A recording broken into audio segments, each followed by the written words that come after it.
Open letter to the United Nations, the European Union, the World Bank, and every institution that claims to stand for humanity. Date, the 13th of November 2025. Dear sirs and madams, you ask the world to believe in your principles. You ask us to trust your commitments. You claim to defend peace, dignity, and the lives of the vulnerable. Yet for Aceh, for our children, for our murdered sons and raped daughters, your silence has lasted for generations.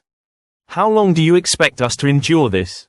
How many more years must we watch the killers of our children celebrated as heroes in Jakarta? How many more decades must we witness the architects of our destruction raised to positions of honor while the mass graves of our children remain unacknowledged? Suharto and Sarwo Edi were responsible for massacres, torture, disappearances, and systematic campaigns of extermination, crimes for which the evidence is overwhelming. They are honored as national heroes. The message is clear. The suffering of Aceh's families means nothing to those who killed us, and less to the world that allowed him to do it. And now, Tito Karnavian, one of the architects of the modern blueprint of military violence in Aceh, is awarded the title Panglima Hukom Nanggroe. The man who helped design the structure of our suffering is celebrated with a title that once belonged only to protectors of justice.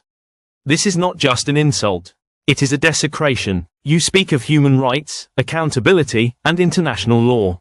Yet you allowed a system to flourish where genocide's authors build monuments, and its victims are expected to bury their own trauma quietly.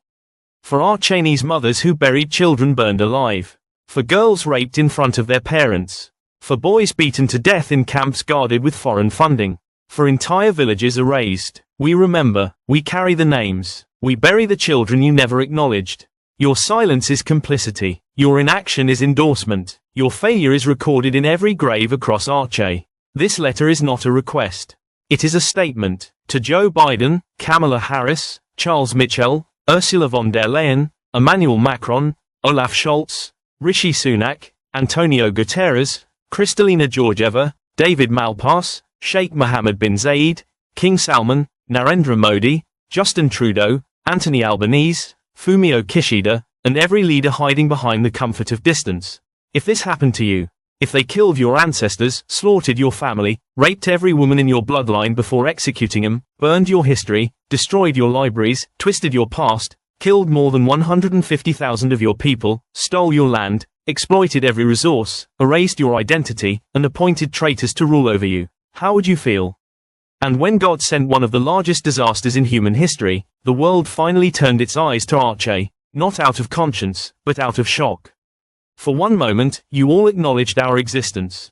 And then you twisted our suffering again. The world donated more than 70 billion to rebuild our homeland. Yet that money was stolen from us too, taken by the same structure that killed our families. And then imagine this, the killers and the rapists of your people are now celebrated as heroes. Would you stay silent, the way you expect us to? What are you waiting for? How many letters must be written? How many reports must be placed in front of you? How many news stories must be thrown at your face before you act on the suffering you have allowed to continue? We will no longer accept a world where the killers of our children are honored while the world's institutions hide behind diplomacy. You failed us in life. Do not fail us again in memory. History will judge you by the children whose names you refused to speak. And if you still refuse to act, then every day that passes becomes proof that your institutions were never built for people like us. People whose children bled, burned, and screamed while you looked away.